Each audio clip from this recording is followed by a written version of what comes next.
Hi Virgo, kumusta po kayong lahat? So yan Virgo, maraming salamat po pala sa walang sawang pagsubaybay sa ating pong mga reading. And kung ikaw ay bago pa lang sa ating channel, mag-subscribe na po kayo. Then, i-click mo na rin yung ating notification bell para lagi kang updated sa ating mga bagong upload, okay? So guys, sa mga interested naman sa ating private reading, ay nasa description box below lang po yung link. Message nyo lang po ako. Okay? So, yan din lang tayo masyado nakagawa ng video nitong mga nakaraan. Kasi guys, tinapos ko yung mga nagpa-yearly reading. Ayan, tinapos ko muna siya. And, alam niyo naman, nag-New Year. So, kumusta ba yung New Year nyo? Virgo. Okay, so by the way, tignan natin na ba yung mga possible na ganap sa inyo, Virgo, this week. Virgo, Sun, Moon, Rising, and Venus.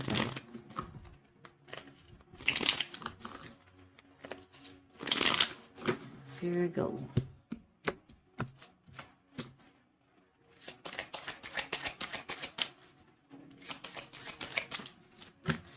Meron tayong do not regret anything. Ayan. So, Virgo, sinasabi dito na dapat wala kang pinagsisihan kung ano yung mga desisyon na gagawin mo, plano mo na gagawin this week. Parang lagi mo itatak sa sarili mo na tama tong desisyon na ginawa ko. And be sure lang na parang hindi ka para magkaroon ng regret doon sa bagay na yon. Kasi sinasabi dito guys, pwedeng sa pagbabago to or para to sa'yo. Okay? Makakatulong to para sa inyo, Virgo. I know. Nakikita ko rin guys, may mga decision ka na gagawin this week na hindi mo na talaga to pagsisisihan. Parang desidido ka na rin dito sa mga plano na to. And, ayun, paninindigan mo na to. Parang may isang salita na yung mga Virgo din this week, no? Tignan po natin. Additional message para kay Virgo. Virgo, Sun, Moon, Rising, and Venus sign. Oops. Meron tayong Let's Be Crazy. Ayun. Actually, masaya naman yung mga Virgo rito. Pero, alam mo yon, itatry mo na parang itatry mo na i-divert sa ibang bagay yung attention mo or something na I think kung healthy siya para sa inyo, no? Pero alam mo kung paano siya guys i-handle yung emotion mo din this week. Ayan. Okay, so tignan pa natin. Virgo, Sun, Moon, Rising, and Venus sign. Okay, Virgo.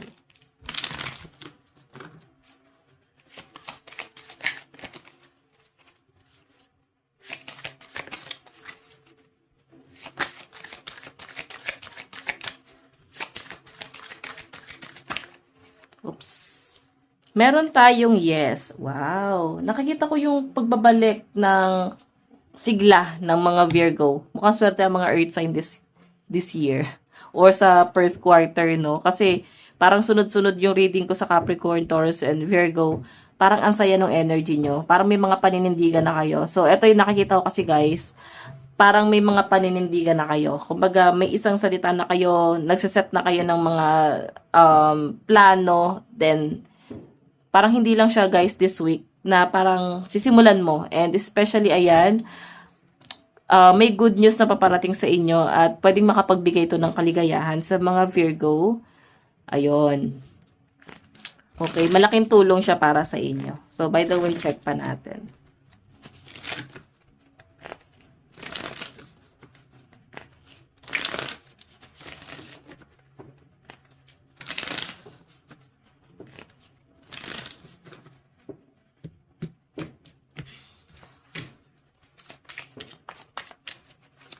Okay.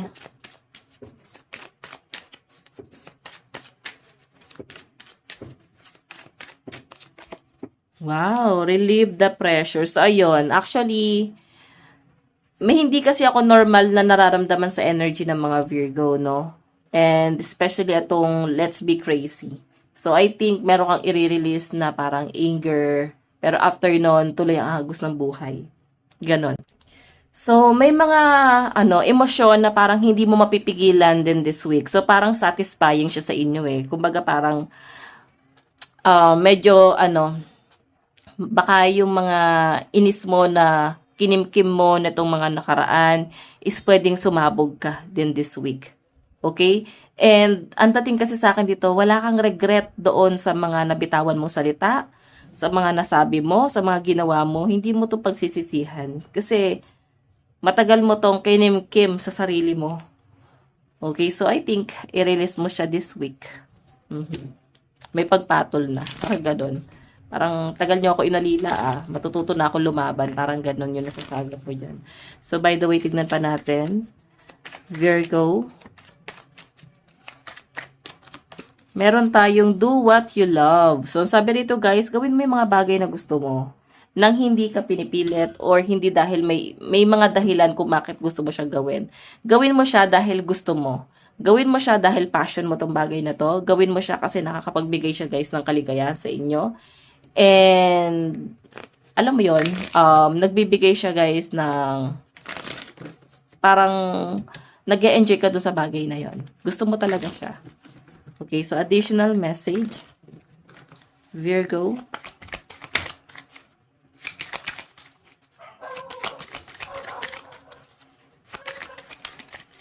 Meron tayong compromise, agreement, reconciliation, and consideration. Okay? So, yung nasa-sense ko rito, guys, sa relationship to. Okay, pwedeng may conflict pagdating sa love life mo, Virgo. Pwedeng may pag-aagawan, pwedeng may komplikadong tao rito, basta may cheating issue or third-party issue. So, pwedeng may magre-reconcile someone from the past na nag-cheat or someone na komplikado. Pwedeng may karelasyon na etong taong magre-reconcile sa inyo. Bigla magpaparamdam. So, yun nga lang guys, yung energy mo is mag-quit ka na talaga. Hindi na siya, hindi na para magstay pa, parang ganon. So, may pagtigil na. So, parang titigil mo na yung sarili mo dito or magde-detach ka na dito sa bagay na to. Okay, kakausapin pero wala na. I think buo na yung desisyon ng ibang Virgo sa inyo, okay? So, meron tayong stop. Ayan, sinasabi. So, sa love life mo guys, talaga matututo ka ng lumayo. Buo na talaga yung desisyon mo and actually, yun yung positive energy ng mga Virgo, no? Pag sinabi nilang ayaw nila, ayaw na talaga nila. Mag-e-effort pa yung mga yan. Especially pagdating sa love. Mag-e-effort yung mga yan. Pero once na matauhan yan, talagang totally wala na. Okay, and kagaya nito, ayan. Meron tayong sweetheart. So, continue. Tuloy ang agos ng buhay. So, darating at darating ang tamang tao para sa inyo, Virgo. And adventure. May travel ako nakikita para sa inyo, guys. Okay? Tignan natin yung advice para sa inyo. So guys, lucky number mo, 33, 60, 12, 21. Ayan, 0 na kasi ito. Hindi natin sasama. Advice, meron tayong take a breather. So yun, hinga ka sa malayo. Huwag ka pumunta dun sa lugar na hindi ka makahinga. Like, nasasakal ka, nakaka-overwhelm. No? Punta ka dun sa lugar na magbibigay ng kaligayahan sa inyo, guys. Okay?